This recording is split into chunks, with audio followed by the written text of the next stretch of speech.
Você está no podcast Academia do Agro, dedicado à competitividade do agronegócio brasileiro, com abordagem de temas que fazem parte do seu cotidiano, trazendo dicas e sugestões para o seu trabalho. Vamos juntos!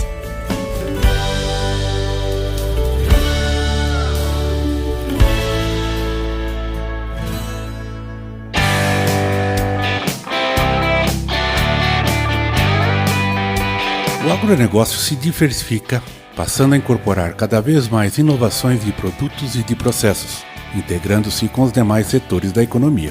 O crescimento da produção e produtividade deste segmento tão importante se dá pelas mãos do engenheiro agrônomo, e a expansão da ciência agronômica é fruto da criatividade e da capacidade deste profissional.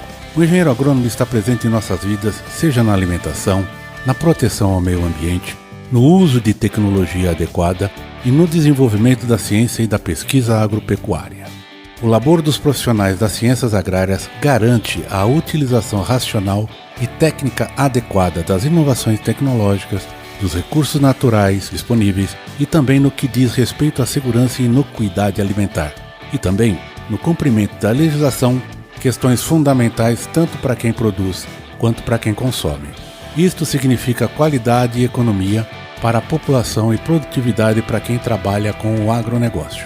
Conversaremos com Itavor Numa Filho, líder da agronomia na Corteva AgroSciences, que atua para o Brasil e no Paraguai. Experiente profissional que tem dedicado grande parte de sua trajetória naquilo que definimos como serviços agronômicos. Podcast Academia do Agro. Olá, Itavor Numa Filho. Bom dia, bem-vindo ao podcast Academia do Agro. Satisfação em vê-lo. Tudo bem contigo? Bom dia, Valdir. Prazerzão aí estar contigo de novo, cara. Forte abraço. Obrigado, cara.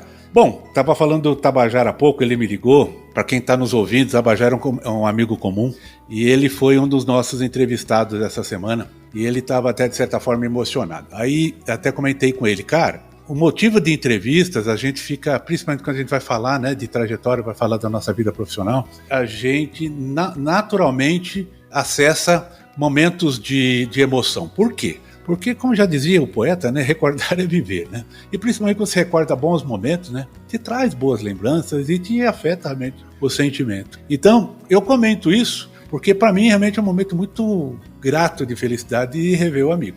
A gente está, inclusive, hoje na mesma municipalidade, moramos relativamente próximos, mas por condições que todo mundo hoje está passando, nós temos o nosso distanciamento. Não é nem por conta de atividades profissionais, né, o Itavor, é muito mais em função também hoje de se manter restrito. Então, a minha satisfação em tê-lo aqui, em conversar contigo, é tão grande quanto a emoção do próprio Itabajara, tá? Então, bem-vindo.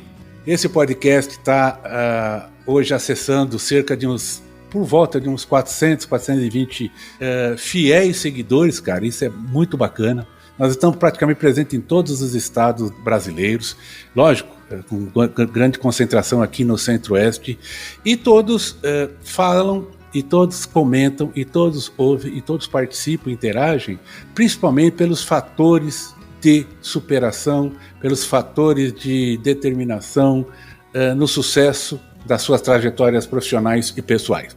Então, para mim, você é um exemplo disso. Quero, então, te convidar a compartilhar sua vida, sua experiência, suas informações com o time aqui. Pode ser? Com certeza, Valdir, com certeza. Beleza, então. E aí, então, vamos começar por onde tudo começou. Qual que é a sua história, Itavor? Valdir, já começou faz tempo, né?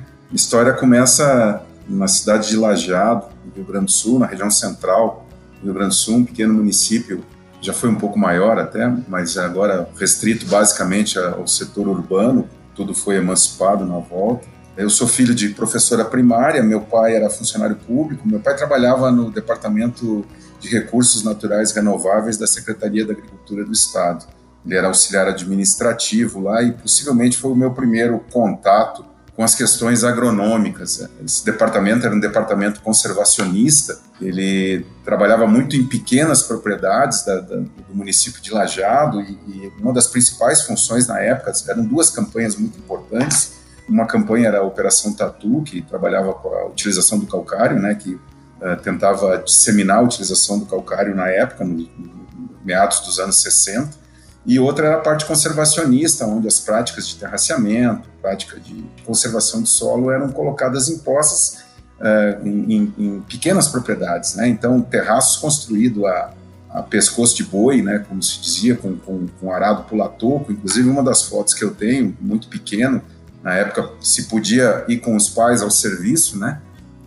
Eu tinha uma foto dentro de um terraço daqueles, uma foto preta e branca ainda. E meu pai, uma pessoa de pouco estudo, tinha terceiro ano primário, minha mãe era mais estudada para a época, minha mãe era professora, então tinha uma graduação, e eu sou o filho do meio, tenho duas irmãs, uma mais velha e uma mais nova, e meu pai sempre dizia que a única coisa que poderia dar para nós e que não nos tirariam era o estudo, e esse era o dogma da casa. E desafortunadamente, eu talvez seja o que tenho menos estudo, porque eu não consegui terminar o meu mestrado. Eu estava fazendo um mestrado e não consegui terminar. Fiz a graduação, mas não terminei o mestrado, e minhas duas irmãs têm faculdade, mestrado, doutorado, pós-doutorado, inclusive são professoras universitárias. Minha mãe ainda vive, mora lá em Lajeado, e eu estou aqui em Goiás já fazem 3 anos. Eu fiz todo o ensino básico na cidade de Lajeado, exceção feita ao terceiro ano primário, gente, que eu falei para minha mãe que eu não queria mais continuar em Lajeado. Eu estava vendo que não tinha mais espaço para mim, a coisa estava virando muita festa, uma etapa da vida difícil, né? 15, 16 anos ali, 14 para 15 anos, e era muita folia na cidade, muita folia. Final dos anos 70, início dos anos 80, eu estava sentindo que não ia dar boa coisa ficar ali. Pedi para minha mãe para ir embora, e foi bem no mesmo tempo em que a minha irmã entrou na faculdade, e eu então fui junto com ela para Porto Alegre, fui morar com a tia e um tio e fazer o terceiro ano e o cursinho para fazer então o vestibular. E fiz vestibular nas 2 federais que tinha na época agronomia, que era Porto Alegre e Santa Maria. Não passei nas 2 por pouca coisa, mas não passei, e a minha mãe então, para eu não perder tempo, pediu que eu fizesse na Universidade Rural da Campanha, que hoje se chama Urcamp, na época não se chamava assim, que ficava no município de Bagé, na divisa com o Uruguai.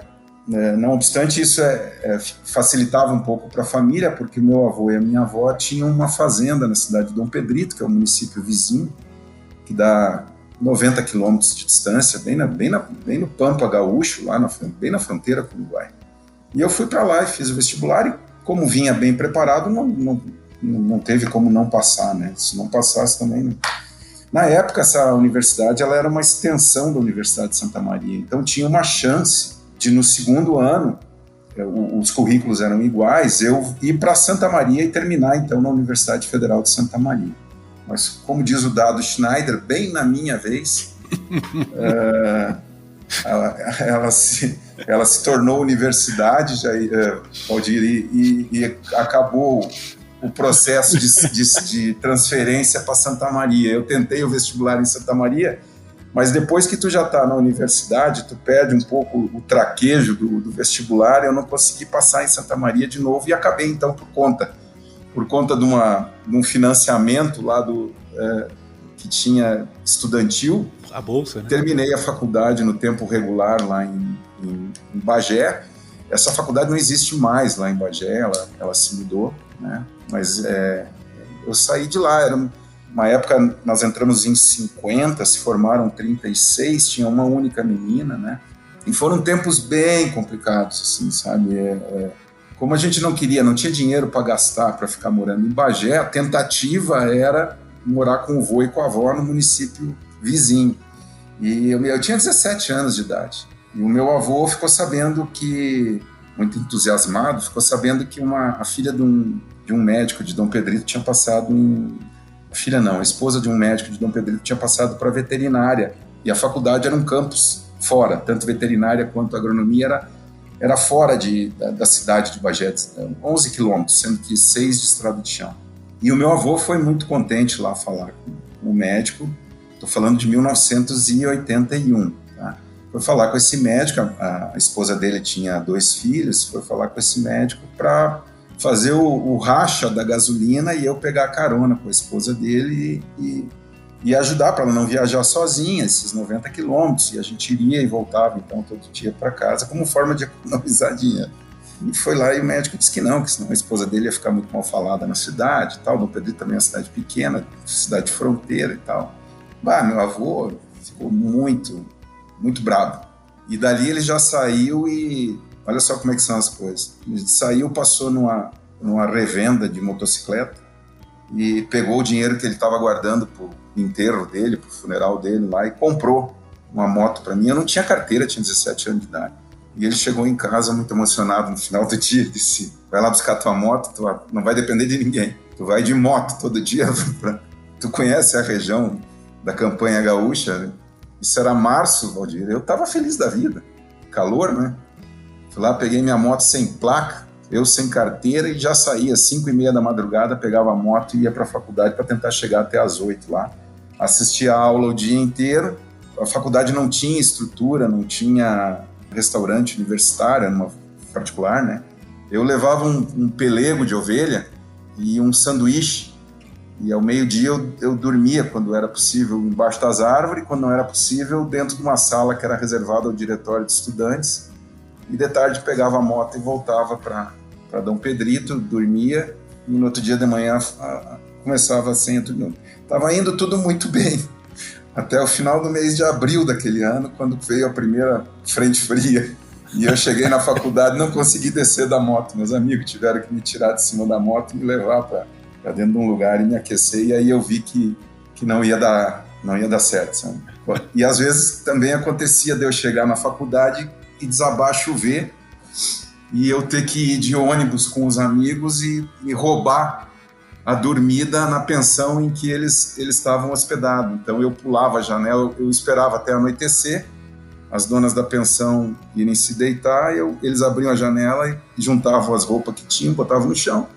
Eu dormia ali, de manhã eles levantavam, tomavam café, pegavam a sobra, traziam para mim, eu pulava a janela, pegava o ônibus, voltava, e se desse para voltar de moto para Dom Pedrito no outro dia, daí eu voltava. E assim foi por um bom tempo, até que a gente decidiu que não tinha mais condição de fazer nada e tinha que se mudar mesmo para Bagé. Deixei o vô e a avó lá, agradeci tudo e fui para Bagé e montamos uma república que, na minha experiência, Valdir, é talvez uma coisa que é uma experiência que todo mundo devia ter.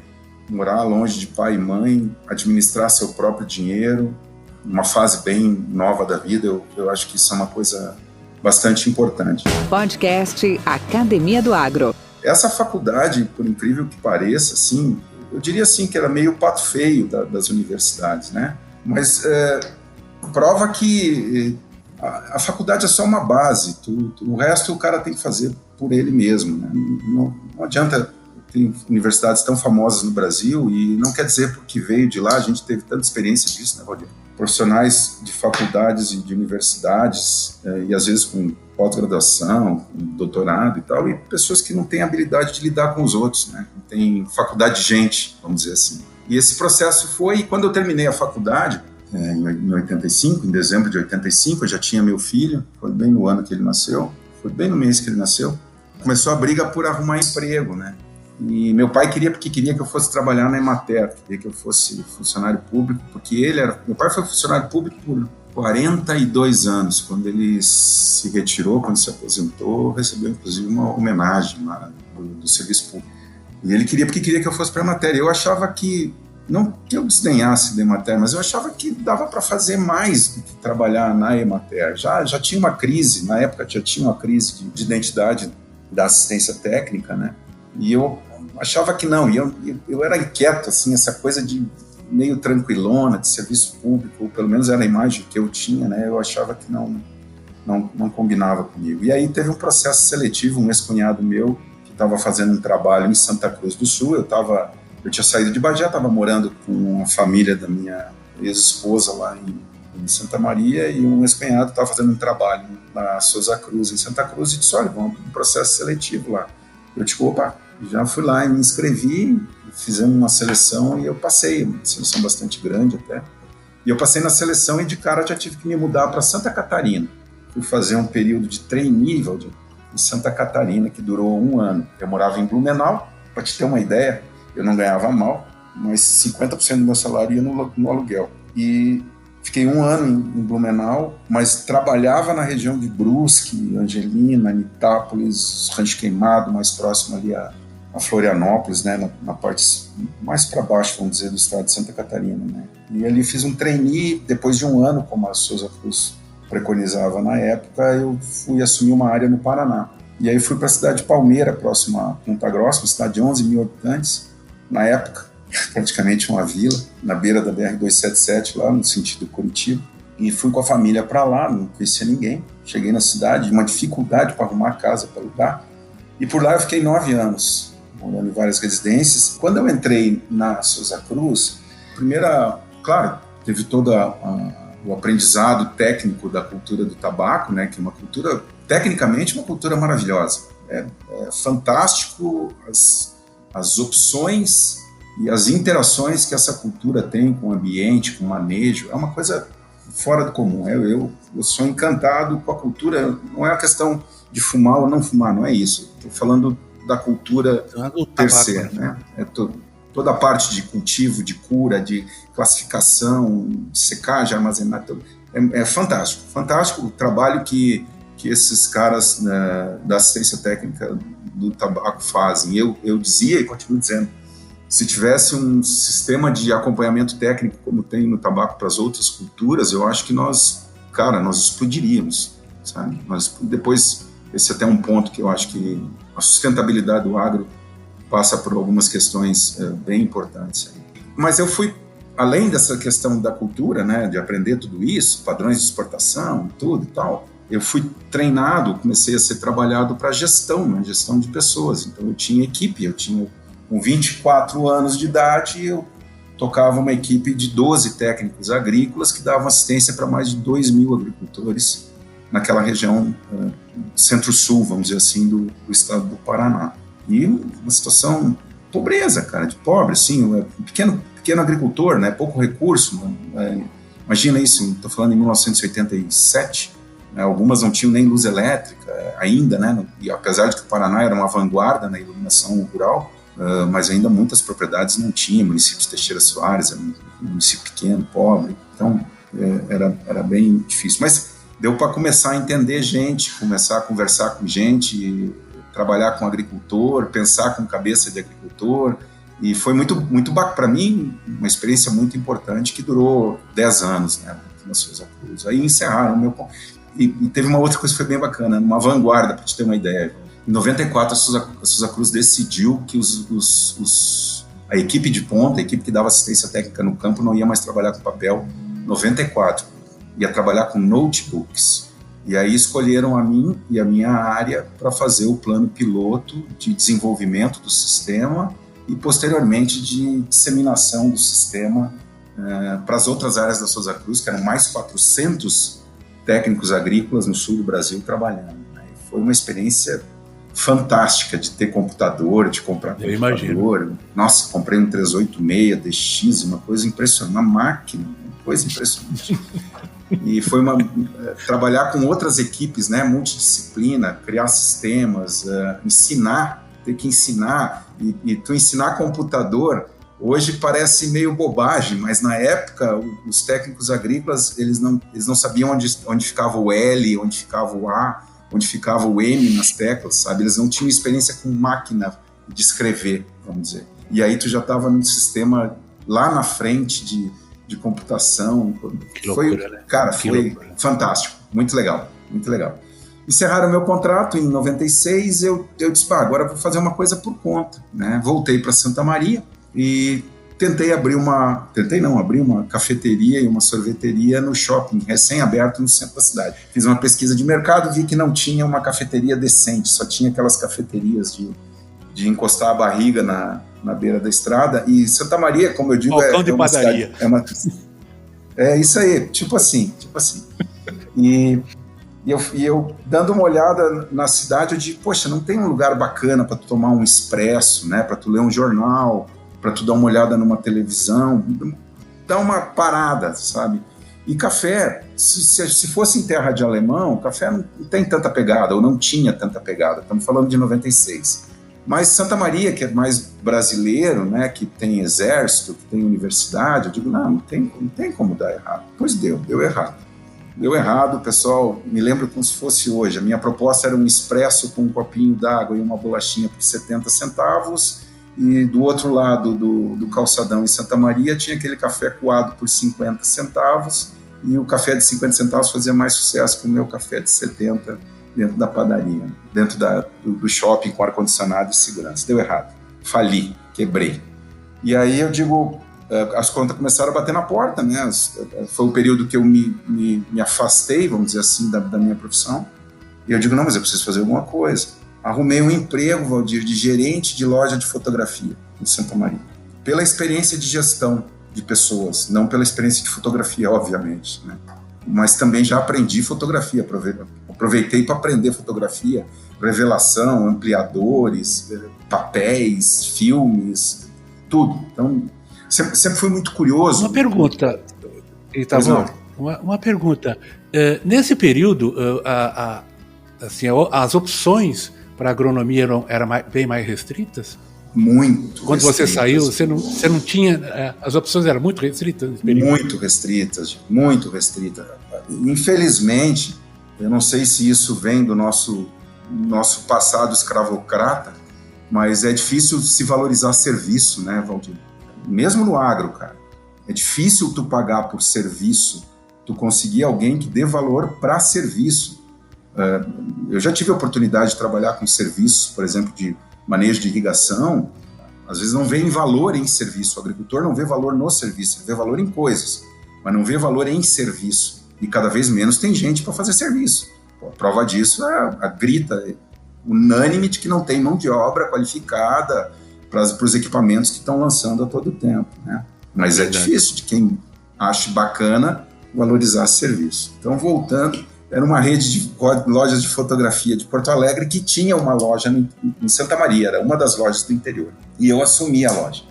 E criei um plano de expansão e abrimos mais 2 filiais. No curto período que eu trabalhei na loja, então eu dava 2 expedientes, Valdir. Eu abria as lojas às 7 horas da manhã, no meu intervalo das 9 eu abria a loja do shopping, a minha loja do shopping, onde uma funcionária assumia, voltava para as lojas de fotografia, rendia elas na hora do almoço, enquanto eu almoçava e elas almoçavam também, voltava para as lojas de fotografia, fechava as lojas de fotografia às 7 e vinha para o shopping para fechar a minha loja às 10h30, 11 horas da noite, e no outro dia começava de novo. Quando fechava as lojas de fotografia no sábado, eu ia para o shopping e ficava sábado e domingo no shopping. Por 2 anos eu trabalhei de segunda a segunda em 2 serviços para poder segurar as contas, uma vez que minha loja própria não estava dando certo. E aí eu pensei comigo, disse, mas não dá, assim, eu tenho que arrumar alguma coisa na área agrícola.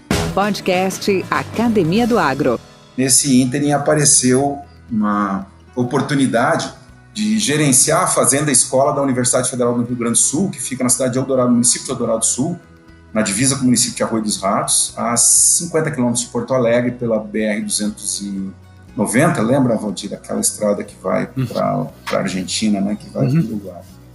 E eu me inscrevi no processo seletivo e passei no processo seletivo também de novo, cara, pela minha experiência de gestão, de tocar gente, de organizar os processos, de tentar fazer as coisas um pouco mais organizada do que normalmente são feitos. Eu não tenho nota A em planejamento, não tenho, mas também não tenho C.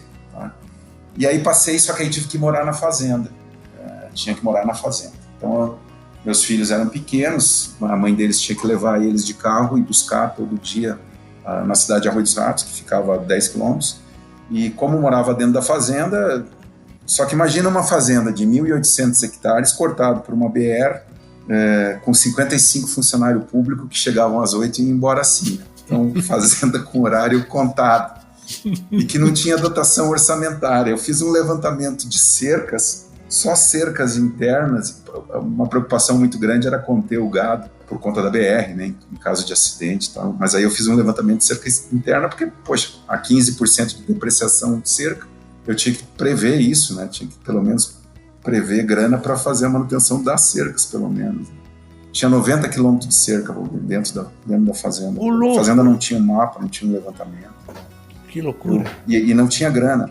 Tinha caminhão, estava quebrado. Tinha trator, estava quebrado. Tinha máquina, não funcionava. Tinha oficina, não tinha graxa, não tinha gasolina para lavar peça, não tinha querosene. Então, assim, refeitório, alojamento, tudo isso era para funcionar, mas não funcionava.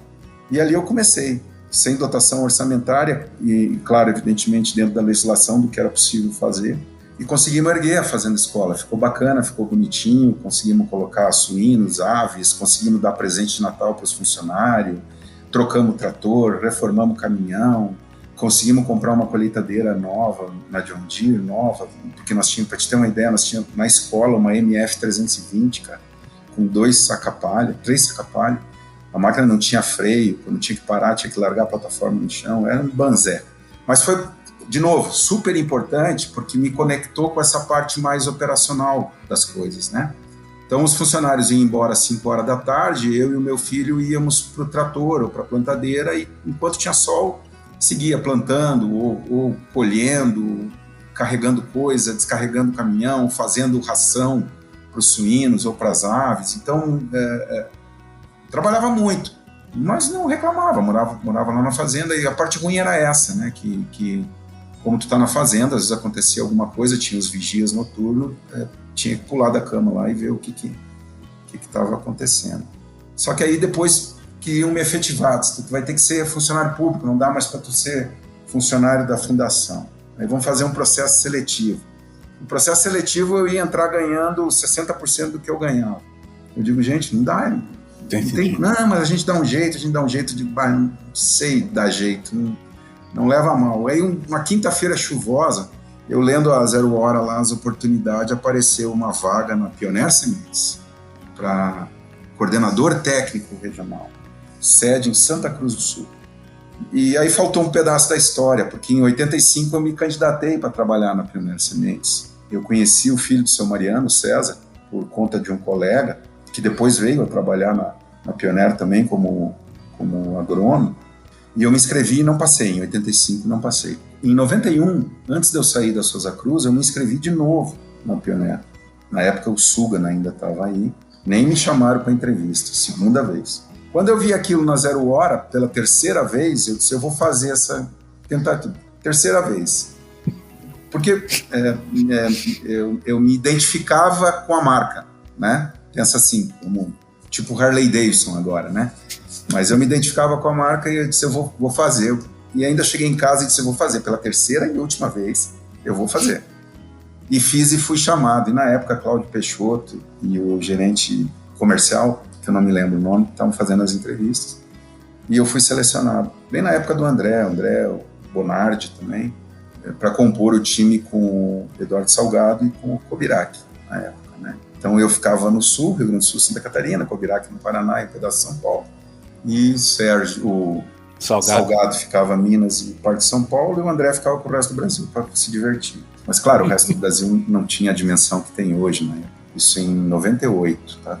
Então, em 98 eu saí da Universidade Federal do Rio Grande do Sul e vim para Pioneer. E aí começa uma outra etapa que eu acho muito engraçado, cara, que o Peixoto disse, então tu conhece os professores, tudo lá, e eu conhecia, me dava bem, inclusive, com um cara que foi orientador dele. Aí ele disse, então tu tá afiado em milho, né? E eu disse, sim, acho que tô, e achei que tava, né, cara? Meu Deus do céu. Rapaz, quando tu vê, que nem qualquer empresa, né, quando ela tem um foco em alguma coisa, o nível de desenvolvimento interno é muito grande, o nível de conhecimento é muito grande. E uma Pioneer na época, apesar de ser pequena, na época tinha 64 representantes comercial. Teve gente falando aqui de épocas até menores, né? Mas tu pega o board todo da empresa, o board todo da empresa de campo, o board todo da empresa conhece da cultura, o board todo da empresa conhece de cliente. Rapaz, tu tem que rebolar. E foi o que eu tive que fazer, rebolei muito, trabalhei muito. Os 2 primeiros anos, para eu conseguir pegar, entre aspas, nível, né? Eu me dedicava demais, cara. A gente estudava de noite, nós tínhamos oportunidade de trabalhar junto com a turma da produção, na cidade de Cruz Alta. Então eu fazia lá a minha base, eu saía de Santa Cruz, fui morar em Santa Cruz, né, em 98. eu fazia minha base em Cruz Alta. Eu ia para Cruz Alta, ficava com a turma e interagia com o pessoal da unidade em Santa Cruz, interagia com o pessoal da unidade em Santa Rosa. Então, queira ou não queira, não ficava focado só na minha área, entre aspas, agronômica, né? Mas trabalhava com o pessoal da classificação, trabalhava com o pessoal da produção, em saque, conhecia o processo, se não a fundo, conhecia muito bem todo o processo de produção de semente também, o que me ajudou pra caramba, né? E esse período eu fiquei praticamente 6 anos na parte de coordenação técnica do Rio Grande do Sul e Santa Catarina, quando depois eu fui guindado à posição de gerente comercial e aí eu vim para Formosa. Foi exatamente quando o Itabajara assumiu a planta, o desafio de fazer a planta, eu vim dar cobertura para o Itabajara nessa região com uma proposta do Daniel na época de resgatar tecnicamente o time que estava no campo, que precisava fazer isso, eram 16 representantes que a gente tinha aqui. E eu vim com essa missão. Por 2 anos eu fiquei em Formosa e hoje praticamente é a mesma geografia que eu trabalho. A exceção feita ao fato de que Minas não pertence agora à minha geografia, mas a área que era do Cacheta, que é essa parte do sudoeste, a Estrada de Ferro, o sudoeste de Goiás aqui, o leste de Goiás, que não pertencia à minha área, que agora está incorporado. Depois voltei para o sul, depois desse rápido, breve estágio na área comercial, eu voltei de novo, um momento importantíssimo para conhecer a agricultura de outra, e aí sim, apesar de ser numa outra função, conhecer a agricultura fora dos muros do sul, conhecer a agricultura fora de Rio Grande do Sul, Santa Catarina, Paraná ou Paraguai, que eram as áreas que eu estava gerenciando lá embaixo, né, com o time de agronomia. Então vim para cá para conhecer o que era uma Bahia, o que era um Piauí, um Maranhão, e estamos falando de novo, o Cerradão, né? Cerrado. Mesmo, e a área de expansão, Tocantins estava começando, e o desafio de parar. Então, conhecer isso foi muito importante. E aí voltei de novo para o sul, tentando fazer rápido, uma história longa, para assumir a agronomia do que foi chamado o sul do Brasil, né, que incorporava São Paulo, Mato Grosso do Sul, e para baixo e mais o Paraguai. E depois, mais adiante, com a reformulação, a reestruturação da empresa, eu fiquei como gerente de agronomia do Brasil inteiro, né? E aí consegui conhecer a última parte, que era o Mato Grosso, que eu não conhecia. Que é um outro mundo, então, né? Completamente diferente, né? Talvez a única parte que cola é a parte do Vale do Araguaia, que cola um pouco aí no sul do Tocantins e no oeste de Goiás. Podcast Academia do Agro. Eu sou muito grato porque talvez seja uma das poucas pessoas que tem experiência agronômica em todas as geografias do Brasil. E a gente também teve muita oportunidade de fazer interações, Valdir, com outros países, né? África do Sul, própria Argentina, a gente fez trabalho muito com eles, o Paraguai, que fazia parte do nosso esquema. E uma possibilidade que era fantástica, que era poder ir para os Estados Unidos. Desde 2007, eu não tinha inglês. E esse talvez seja um dos maiores problemas que eu vejo na formação dos estudantes hoje de agronomia, não preparar pelo menos para uma língua, né? Porque hoje uma língua virou lugar comum, né? Hoje, pelo menos um espanhol, um inglês, a pessoa tem que saber se virar. E eu acho que talvez esse seja uma dica importante aí para quem ainda está no trecho, quem ainda está começando na carreira, porque não é só arrumar uma posição dentro de uma empresa, né?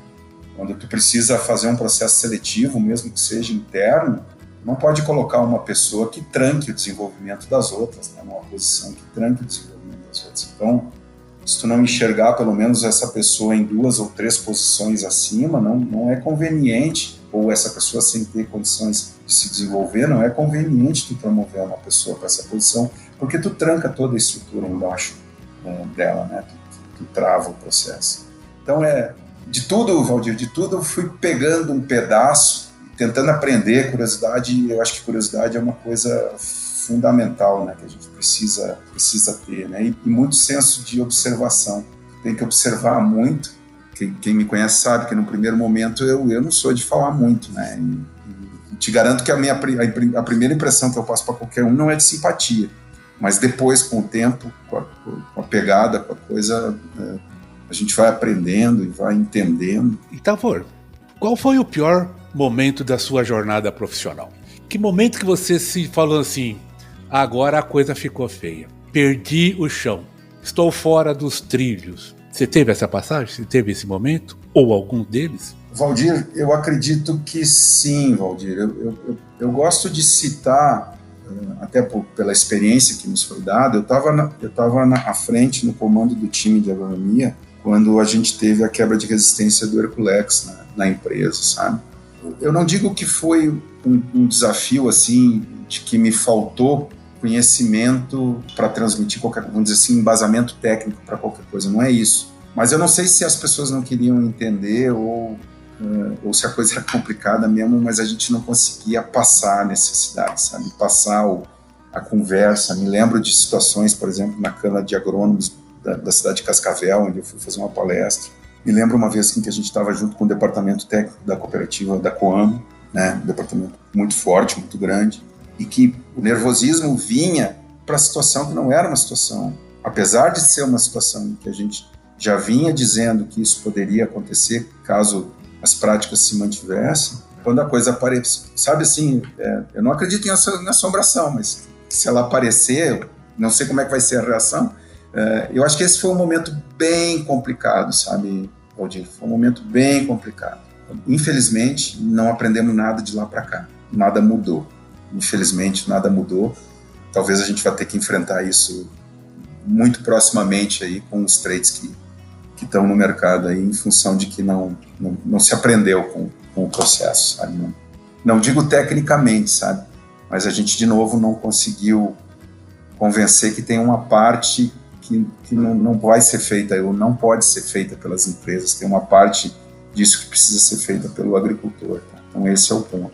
E mais recentemente, Valdir, eu acredito sim que com a fusão das empresas agora que aconteceu, eu acabei assumindo a agronomia de outras plataformas, né? Então, por exemplo, Crop Protection, pastagem, que a gente tem conhecimento, mas não tem um conhecimento aprofundado que a gente desenvolveu na cultura do milho e na cultura da soja, né? Então, tu sabe de Crop Protection, mas tu não sabe de formulações, por exemplo. Então, tem que aprender, cara. Então, estou eu aqui de novo, eu até estava olhando aqui em cima da minha mesa, o Thais e o Ziegler, o Fisiologia Vegetal está aqui em cima da minha mesa de novo, tá? É um eterno... Visitando os amigos. É um eterno aprender, cara. E vou te falar um negócio, sabe, Valdir? Existe uma corrente de que, porque o agricultor está mudando, porque está passando, os novos estão assumindo, mas tem uma visão muito urbana disso aí, sabe? O cara que passa dentro de uma porteira sabe que produtor nenhum troca um sistema, troca um produto, troca nada sem testar. Tenta colocar um marketing da Vivo e da Coca-Cola para dentro de fazenda. Minha opinião, né? Minha opinião pessoal, Tavor tá falando. Não é bem assim, cara. Não é bem assim. O cara não...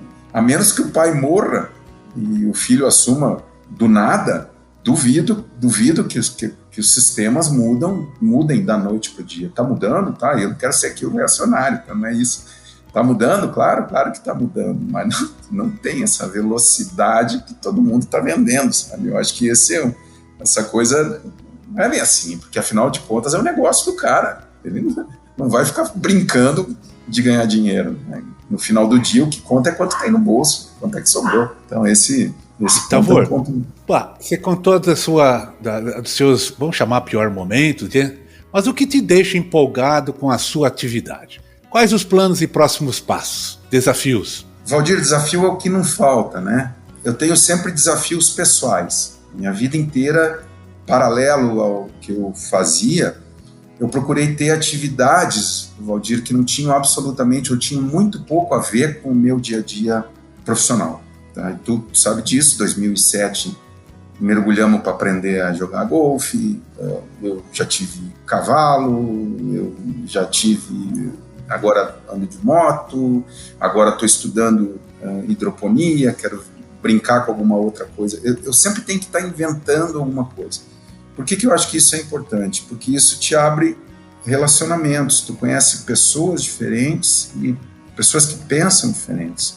E às vezes tu capta nesses outros grupos, vamos dizer assim, e eu prefiro isso muito mais no corpo a corpo do que na forma de grupos de WhatsApp, companhia limitada, até por questões de veracidade de informação. Eu procuro, dentro disso, me reinventar ou trazer algumas coisas que a gente não faz. É mais lento? É mais devagar? Valdir, é mais devagar. Mas, sei lá, é o jeito que eu escolhi fazer, sabe? Profissionalmente, eu tenho algumas coisas que eu acho que pelo menos tem um cheiro, vamos dizer, da minha, ou participação minha. Por exemplo, irrigação no oeste do Rio Grande do Sul. Acho que tem uma interferência bastante boa dos trabalhos que a gente fez lá. Formação holística de alguns profissionais. Eu tive depoimentos pessoais de pessoas que disseram que... Eu não sei se tu te lembra, Valdir, tinha uma feira muito grande lá no Rio Grande do Sul, lá em Nome Toque, né? Sim.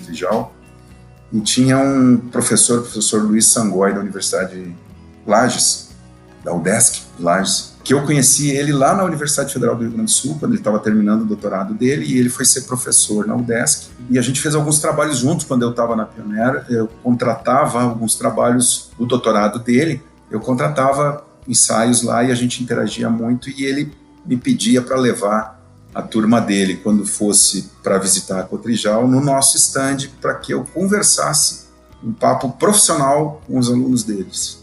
E vários alunos dele, inclusive, hoje são colegas de trabalho na empresa. E as pessoas reconhecem que muito das conversas, das orientações que a gente dava lá, né, que tinha que ser bom de gente, não adiantava ser bom de raiz, bom de colmo, bom de folha, bom de espiga, bom de vagem, tem que ser bom de gente também, né? Tu tem que saber se relacionar, para poder tirar resultado através dos outros. Tu tem que ter empatia, né? Tu tem que saber tocar as pessoas e, claro, saber passar a mensagem, né? Não adianta, já diziam lá no Sul, né, um burro carregado de livro não dá para chamar de doutor, né? Então, essas coisas todas, existe uma sensibilidade em cima disso, né? Eu acho que esses são os pontos. Tem muita coisa que produtores que disseram, foi tu que me ensinou a plantar milho, sabe? Essas coisas, assim, são legais, cara. Isso eu acho que são bacanas, reconhecimento. Podcast Academia do Agro. E Tavor, estamos já chegando nos nossos finalmente, e eu queria ouvir de você uma mensagem para os nossos colegas do agro. O que você diria para esses entrantes, esses caminhantes e esses chamados já doutores, né? Já de couro duro, já treinados? Que mensagem você diria a eles? Valdir, eu acho assim, talvez tenha um pouco a ver até com o que nós falamos sobre sustentabilidade do agro. O agro é tão pujante, né? O agro deu a sua resposta deu e está dando a sua resposta durante a pandemia. A gente está num ciclo de alta, né? Alta de produtividade, alta de preços, quer dizer, no ciclo de alta, né? Isso que é importante frisar.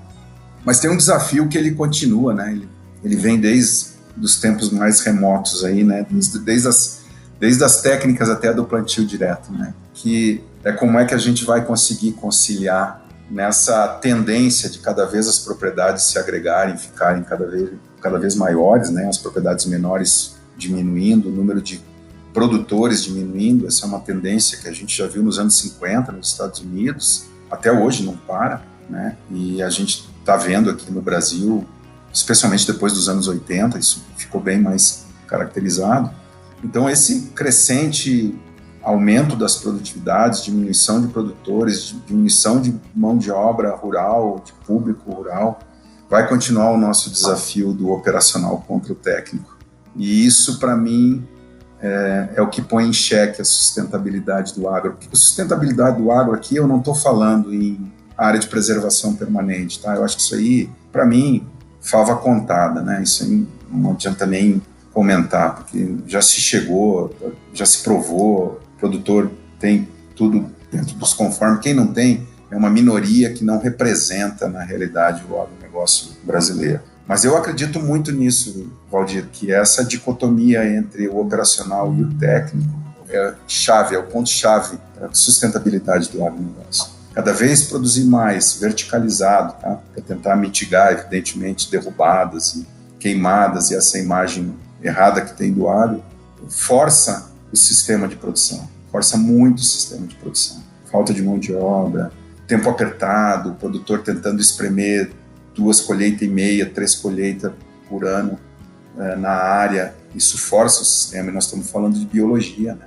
E a biologia sempre dá o troco, sempre dá o troco. Então, o meu desafio, e aí pode colocar até a agricultura 4.0 na parada aí, elas têm que vir com soluções que permitam a gente ter essa sustentabilidade. Isso vai passar muito, vai continuar passando muito por a dicotomia entre o operacional e o técnico. Então, nem sempre aquilo que tecnicamente é o mais correto é feito por conta de um operacional. Ou, às vezes, até por uma questão de sobrar um pouco mais, uma margem maior, né? E a gente está vendo aí esses problemas de plantas voluntárias, que nós estamos vendo com cigarrinha, e por aí vai. Então, tem várias questões aí que são associadas a problemas de manejo que acabam sendo desembocados por essa pressão, né? Pela pressão não só de produzir mais, de que é louvável, é uma missão, né? Na minha opinião, é uma religião, né? Produzir alimento é uma religião, mas sem dúvida nenhuma, esse vai ser a pegada, sabe? A gente poder olhar um sistema de produção como um todo, ou seja, colocar um óculos de produtor, enxergar a propriedade do cara, o sistema de produção, o que é uma soja, milho, safrinha, ou o que é uma soja, um algodão, uma braquiária, entender que as coisas não têm só aspectos positivos, que as coisas também têm aspectos negativos, entender isso, não comprar as coisas só pelo lado positivo, se responsabilizar também pelas coisas negativas que os processos têm. Exemplo disso, Santa Fé é inegável o valor que isso tem para os solos do Cerrado. Em contrapartida, tem um problema sério para manejo de resistência de inseto. Então tem que entender essas coisas todas elas juntas para fazer uma solução que dê sustentabilidade. Senão não vai parar, cada vez mais a coisa vai passar por processos químicos e aquilo que a gente não quer, ou custos que a gente não quer.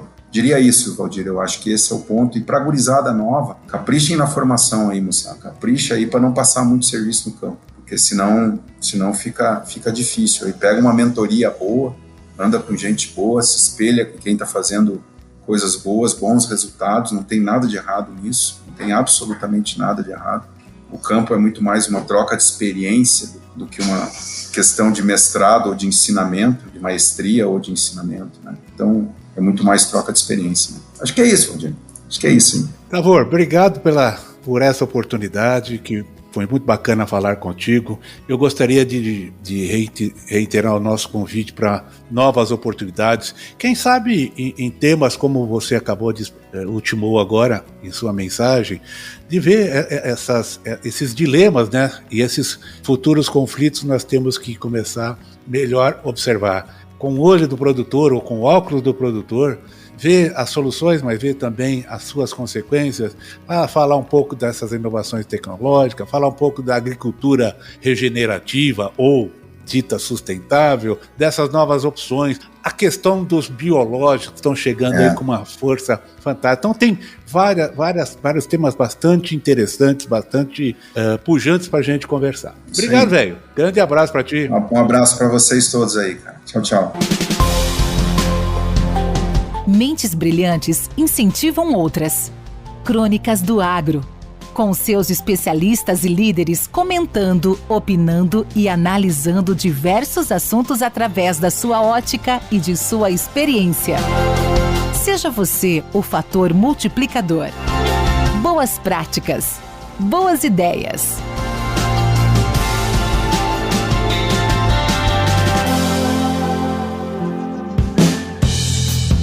Caríssimos e caríssimas, a engenharia agronômica é a base do agro e o engenheiro agrônomo é o principal profissional desse setor. Foram engenheiros agrônomos que lançaram variedades mais produtivas de soja, desenvolveram tecnologia de cultivo mínimo no plantio direto, apoiaram o início da segunda safra e estão difundindo a integração lavoura, pecuária e floresta. Impossível, em poucas palavras, dimensionar a importância do engenheiro agrônomo para o agro. Contudo, nada é tão bom que não possa ser melhorado. Crônicas do Agro. A Faculdade de Engenharia Agronômica, que forma engenheiro agrônomo, é focada na produção, na produtividade e na produção sustentável da maioria das culturas. Contudo, a maioria desses cursos dá pouca importância à gestão financeira da atividade. Aspectos de fluxo de caixa, EBITDA, margem, taxa interna de retorno, quase nunca são abordados. Temos excelentes profissionais na área de produção, mas não temos o mesmo esmero em formar bons gestores financeiros. Quando abordamos as operações mais sofisticadas de hedge significa proteção. Quando abordamos essas operações mais sofisticadas de hedge nas bolsas internacionais e na B3, aí sim se abre um precipício de conhecimento.